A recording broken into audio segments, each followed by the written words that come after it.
Let's be real, is that title too corny? These birds are about to fly. Yeah, you get the gist. Is it too corny? Do we really care? Because the Atlanta Hawks, truthfully, are starting to spread their wings and fly. For a team that signed pretty much every free agent possible, it was expected that the Hawks would be a huge riser this year, and well, they got off to a slow start, which resulted in them firing Lloyd Pierce. Now, in fairness to Lloyd, it wasn't all of his fault. Although there were locker room issues, there were other things that came out about the team that just didn't seem particularly good.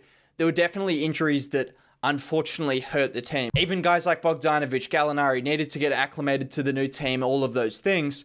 It wasn't an ideal situation for Lloyd Pierce because you had high expectations, low experience, and a lot of issues in between, which is kind of a recipe for disaster. But after hiring a much steadier coach, someone who's been around in the league for a long time now, he's got the best out of a lot of teams. We know what he's done in Indiana. Nate McMillan got promoted, and since he's got promoted, well, he's nearly won as many games in the last 17 games he's been head coach as Lloyd Pierce won in the first 35 games of the season.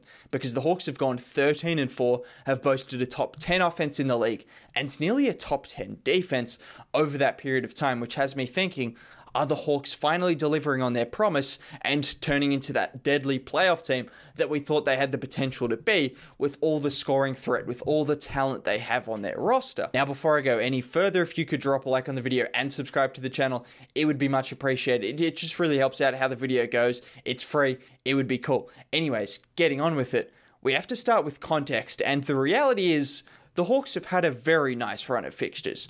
I'm not going to just beat around the bush. They've had a very nice run of fixtures. Hawks fans know that, but that doesn't mean you're guaranteed wins. As a young team, as a new team, a team with a lot of new pieces, a new head coach, you've still got to win those games. And the reality is they've won those games, and they've also done that without the likes of John Collins for quite a few games, without the likes of Deandre Hunter for pretty much the entire stretch. Cam Reddish, he's been disappointing, but I mean, he could still make an impact, and under Nate McMillan, I would expect maybe to get more out of Cam Reddish. And then also that guy, Chris Dunn, who apparently is signed to the Hawks. Is he? Chris Dunn? Has anyone seen him? Do we know where he is? Is he a player? Is he just dead cap space? I don't really know, but apparently Chris Dunn is also someone that could eventually make an impact for this team, which you could definitely see the impact he could make defensively if he exists, which at this point in time, I don't really know. Just talking about the Hawks and why they've looked so much better, I mean, it helps when you've got such a deadly team and you can have the likes of Gallinari scoring 25 off the bench just a few games ago against the Golden State Warriors. We got a really good example of why Atlanta are a team that people think could be dangerous because, like I mentioned, Gallinari scores 25 off the bench against the Warriors. Lou Williams comes in and scores double digits off the bench, closes out the game. You've now got Gallinari coming off the bench, averaging 16 points a game on 47, 43, 93 shooting splits under Nate McMillan off the bench. Arguably the best bench player in the NBA right now, going off his form. He's been immaculate, if that is the right word for it. And then you add Sweet Lou into that mix, who scored double digits in 3 consecutive games. Yeah, it's been good. But just staying on individual players and looking at the impacts they've been able to make under the new head coaching system, Bogdan Bogdanovich has definitely taken his game to a completely different level. Maybe the best version of Bogdan Bogdanovich we've ever seen at this point in his NBA career, because over the last 11 games, he's averaging 17-4 on 53, 50, 88 splits. Yeah, ridiculous. There's no two words about that. He's been shooting lights out, and he's been looking fantastic. In general, Bogdanovich has seemed to be more comfortable under Nate McMillan. There seems to be more structure. He's coming off more screens, more pin downs. It seems like there's just more opportunities for him to get open and do what he does best, which is shoot the basketball. Ultimately, he's a combo guy. He can play make, he can get to the rim, he can hit mid-range shots. But when it comes down to it, what makes him so good? What was the reason they paid him the money? He's a shooter. When it comes down to it, he's a shooter, and that's what we're seeing. 50% over the last 11 games.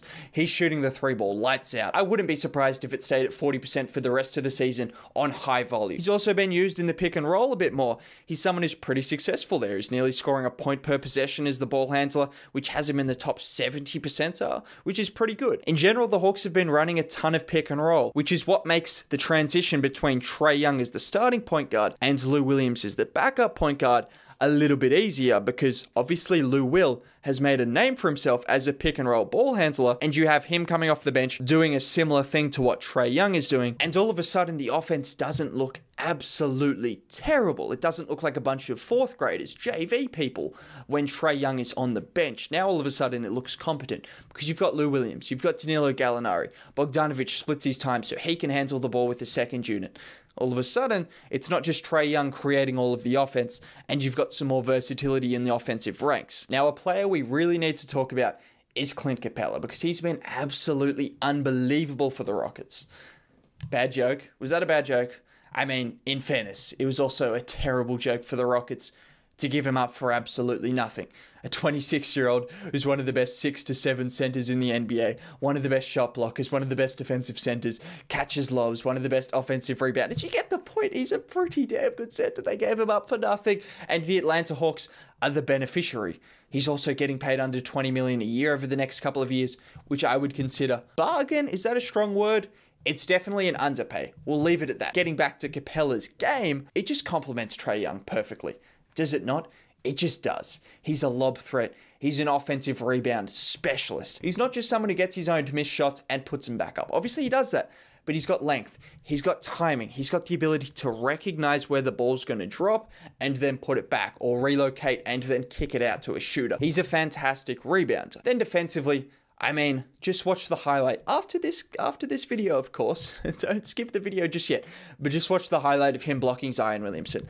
I mean, that doesn't sum it all up, but it shows exactly what he's capable of doing, averaging 2.5 blocks a game on the season. He's a reason why they've nearly been a top 10 defense under Nate McMillan, because, let's be honest, missing the likes of Deandre Hunter, Cam Reddish, John Collins for games, they have no right to be a near top 10 defense, but Clint Capela is protecting the paint. He's doing a really good job at protecting the paint. Just to emphasize that, the Hawks are top 10 in terms of opponent efficiency at the rim on the season. Basically, they're keeping opponents below their usual efficiency at the rim, and then over the last 15 games, they're number 1.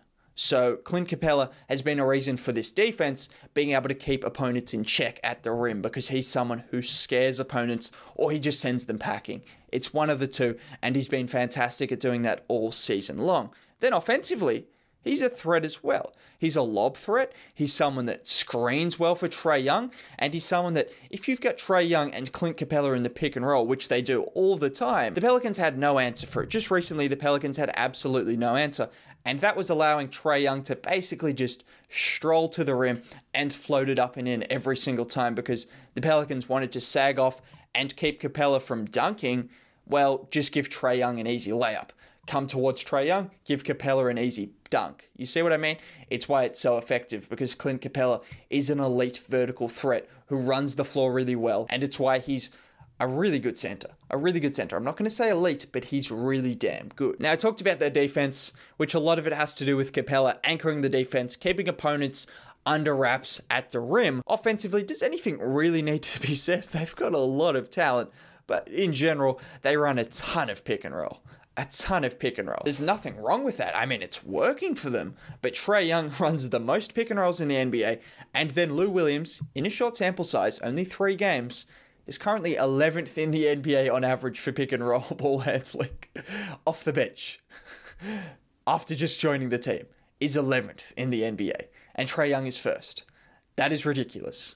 So that's what they run a lot of. Pretty much any guard, anyone with ball handling ability on the Atlanta Hawks is going to run the pick and roll with John Collins or Clint Capela, and it's often pretty successful. So if it's not broke, don't fix it. In terms of other things the Hawks do really well, I mean, surprisingly, they're around the middle of the pack in terms of 3-pointers attempted, which you might have expected that to be a little bit higher. But under McMillan, we've seen them go from a team that was middle of the pack in terms of percentage as well, to elite over the last 17 or so games. They're now at just under 40%, taking the same amount of threes, but just getting better looks. Bogdanovich, like I mentioned, he's getting a bit more space. He's getting a bit more opportunity. Gallinari striking the 3-ball at a rate that is fantastic as well. You're seeing all of these things. They're also a team that likes those in-between shots, like I mentioned with Trae Young. Obviously, with that Clint Capela pick and roll, there's a lot of mid-range shots on offer. We're going to see the same thing with Lou Williams, Danilo Gallinari, Bogdanovich. There's a lot of guys that like the mid-range shot. And for a team that has the kind of talent they do at the mid-range, I don't think it's a bad thing. Offensively, There's no real thing to suggest that they're doing anything wrong. In terms of Nate McMillan and the impact he's made, I think he's just a steadying influence. This is a young team, a new team. Maybe not as much young, a bit of new. Just a few unknown factors. Nate McMillan comes in, he makes a few smarter decisions, he'll call a timeout a better time in the game. They don't seem to go on those same kind of runs. I know I say that, even though they got destroyed by the Clippers on one of those kind of runs. I mean, who could have foreshadowed a Luke Kennard 8 of 8 performance? Not me.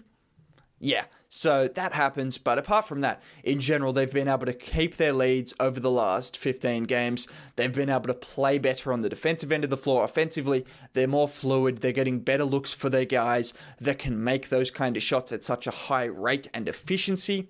Overall, the team just looks more sure of themselves. Like I mentioned, they've had an easy run of fixtures. There's no two ways about that. But you can't discredit a team for winning the games that they've had to win. Going forward is going to be the question. How many games can they win against the tougher opponents in the league is yet to be seen. That's something that we're going to have to wait and see. So I can't really say anything. But going forward as well, I'd also like to see this team with Deandre Hunter, who in my opinion is one of the best 3 or 4 second-year players in the league. He's already a great 3-and-D player.